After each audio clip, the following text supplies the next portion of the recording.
examiners have given quite a bit of deference to the towns and their sort of preferences, but they also give a lot more respect to something that's in the law than anything else, because that's sort of the official viewpoint of the county. Okay, so number 5, in citing turbines, the applicant shall utilize state-recognized avoidance and mitigation techniques. I should I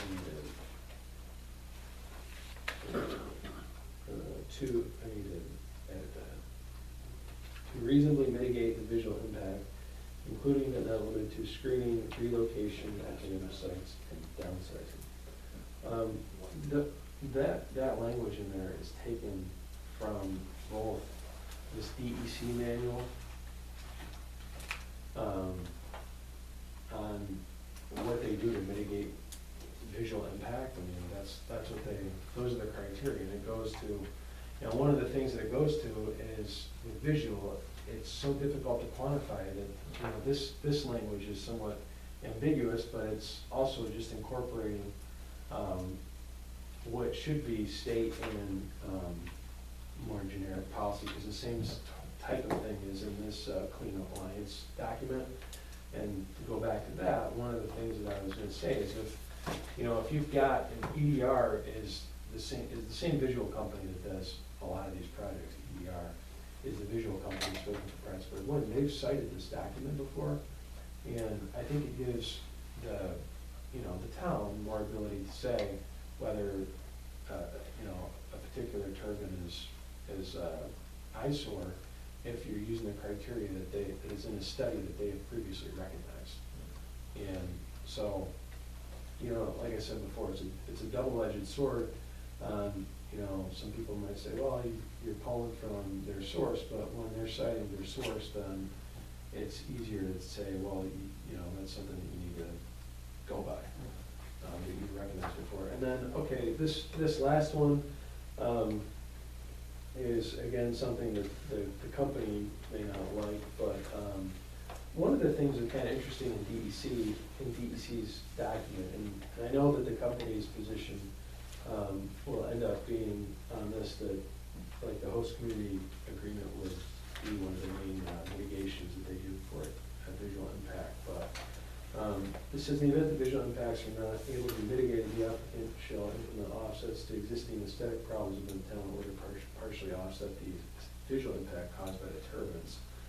And so, one of the things that I had thought about in Howard, if you have something like this in place, is like when the gravel pit is reclaimed. I'm sure that there's a plan that's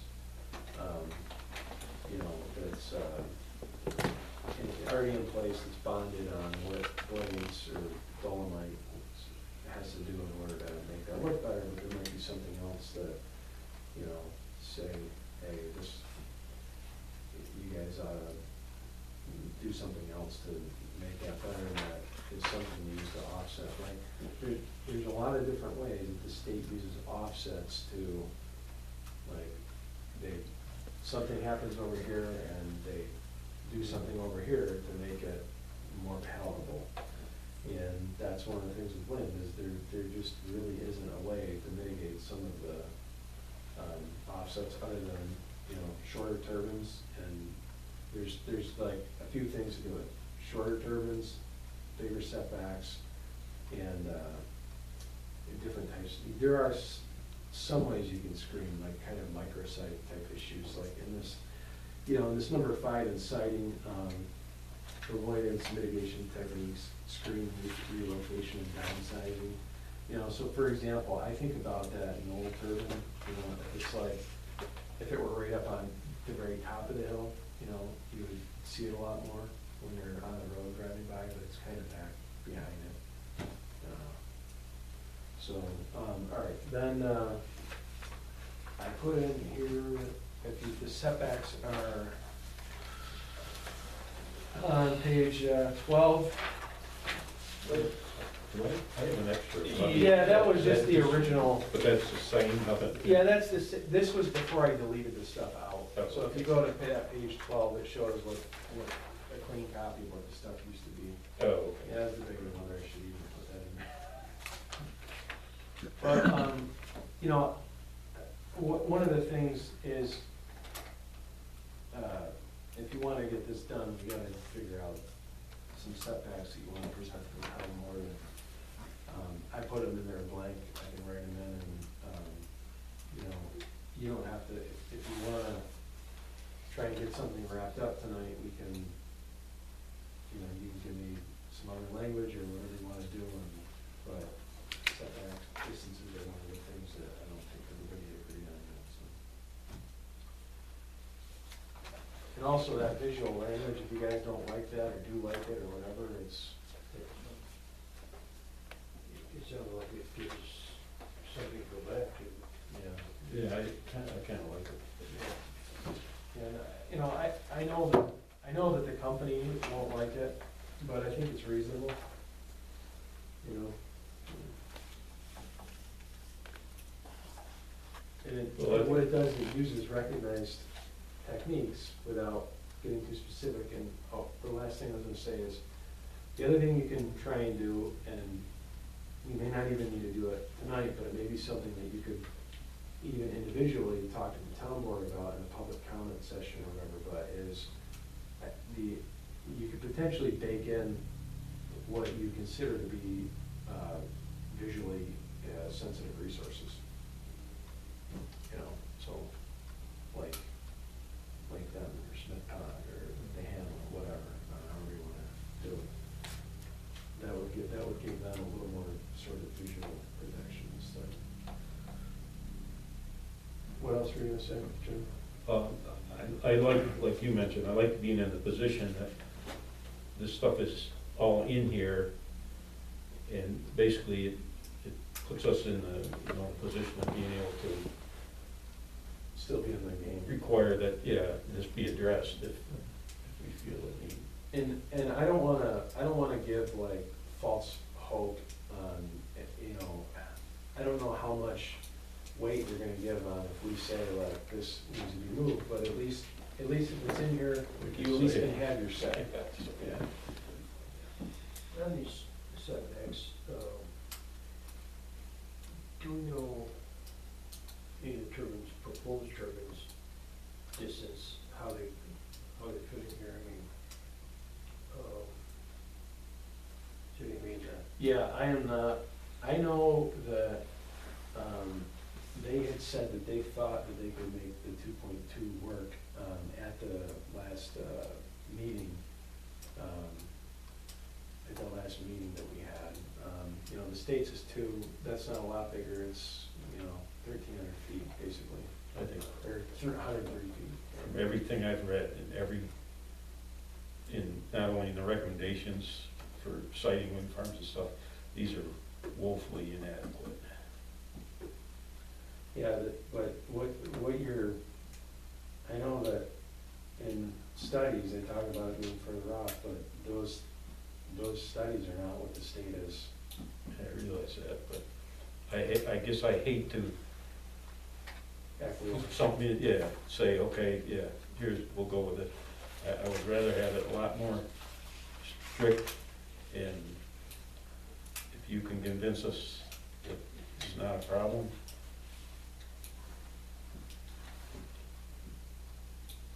I mean, we just may get flat over the road, and Well, that is one of the issues with it, is if you're a little bit bigger, you might push them out a little bit, and if you're way bigger, they might just say, you know, we're gonna design to what and it might be that they fall back to that 2.2, which the other towns are looking at too. I just don't feel comfortable with anything anywhere near that level. I don't know. By the way, I put on here some scale, if you guys wanna do the. Yeah, that's what I was just doing, trying to. Yeah, 1.1, 1.2, 1.5, 2, 2.5, 3, 4. I'm just looking at the one, you know, just because I know it right behind me. That's a 500-foot turbine, and it's 1,700 feet. If you had a 650-foot turbine, and you go 2.5 times the height, you're at basically that distance. Yeah. I personally wouldn't want a 650-footer right behind me. The 500s. The 500 is close enough. There's what, just for the red circles are a half a mile, the gray pencil circles are a mile. It encompasses literally every resident Yeah, a mile. north of Covers the everything. 4-lane, and some south of the 4-lane over here. The mile, the circles. Within a mile. Yeah.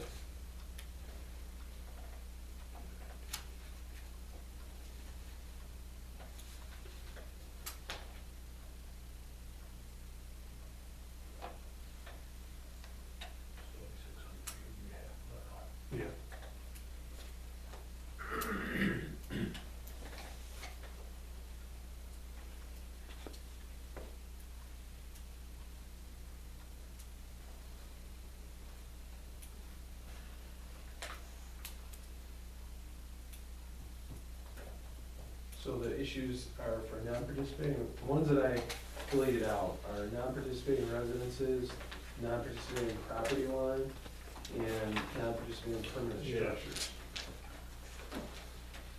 And if you care about any, you know, increasing distances on any of the other ones, then just let me know. I mean, you know, once again, I'm using the one behind me, between my house and that turbine, there's no way you'd ever build a structure between there and there. It's side hill and it's just not feasible.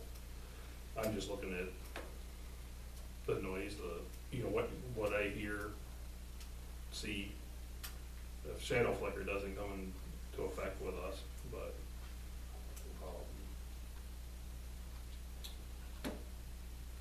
you know, the property line. Which one are we at? Yeah, number 3 there. Take from the nearest non-participating property line. 1.1 is what's. Yeah, that was what was. Yeah, that's what it was. But somebody else may have buildable land or property that they could.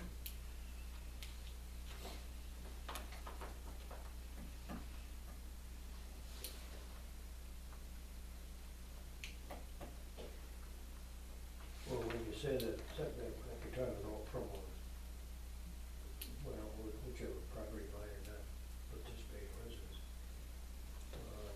after these are up, the law doesn't say you can't build something there. You can, but Right, you could Yeah, I always, mean, if you're gonna have.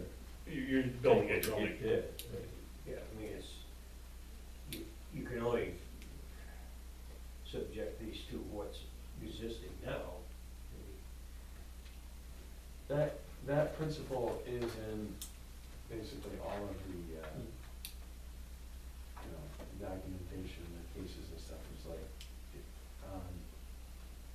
the property lines, unless it's baked into a town law on wanting to go further, like there's some standards, for example, in the Steuben where they have like flicker limits at the property line, but it didn't end up getting litigated because Steel and just said they were gonna agree to it. So they didn't push the state on trying to override that particular issue. But, when you read through the different literature, basically, at the state level and from the policy making perspectives, they're not as concerned about what people are gonna build later on as what's already there and going to be effective. But there are towns that set it back further, so that's a town policy type thing, I think like that.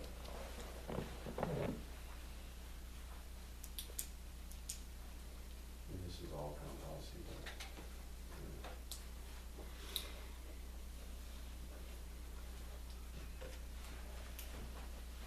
I'm just trying to run through my head, like number 2, it was 2.2 times to the exterior of a non-participating resident. If it was increased to 3 times, let's say, I'm just trying to think through what, so 3 would be at, This is too close. It's still It's too not- close, that's- that one even closer to you, That's, you know, it's,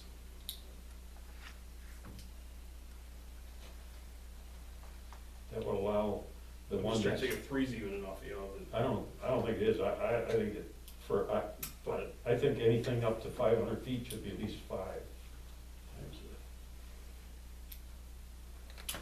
but you still have the, you know, the case where,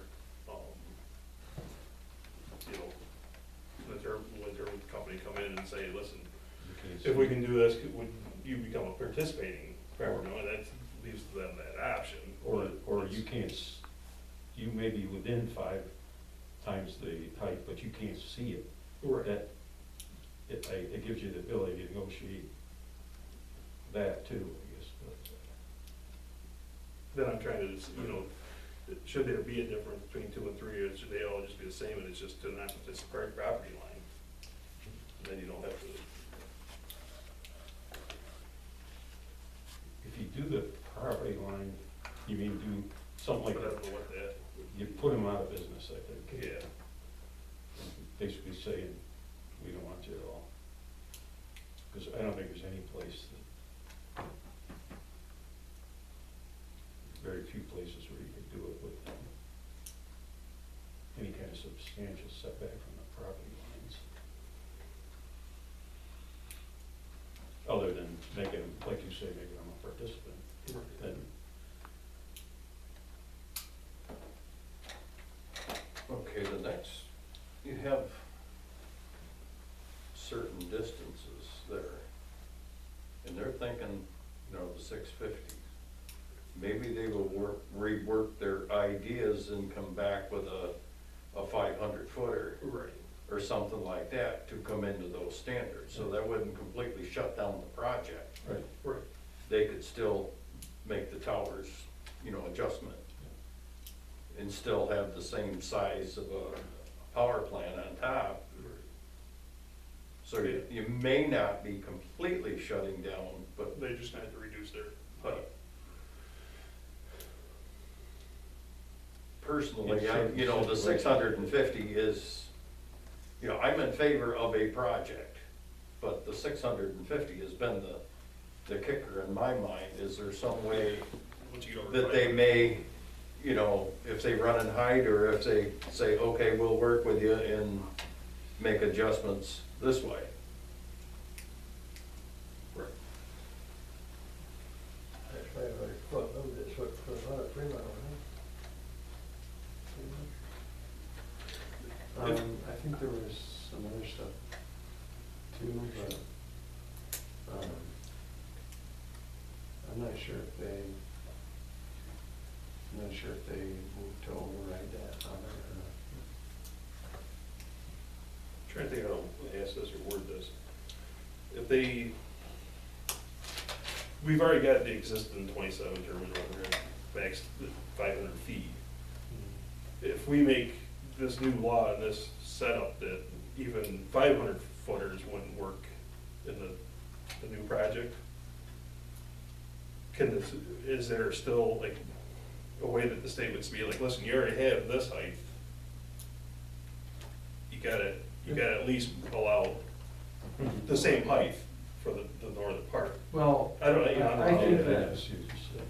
yeah, I don't think that what the state will do, I think they're gonna override a lot of stuff. And, you know, you can set your law how you wanna set it, on what you think is reasonable, that'll be putting them on notice of that. And, but as far as like, you know, whether your old law, or the fact that you didn't have a height, because you don't have a height limit now. Right. Will bear on your decision, I don't really think so. I think it's just more gonna be what they sit back and think is reasonable or not. And they're gonna back it into some sort of legal reasoning. But I think it's gonna change over time too, because I think if more and more towns develop laws and, or have more stringent requirements, they're gonna be less likely to start overriding this town, you know, versus some other town or whatever. Yeah, amen. Aaron, do you think we would make more headway on this issue if we start to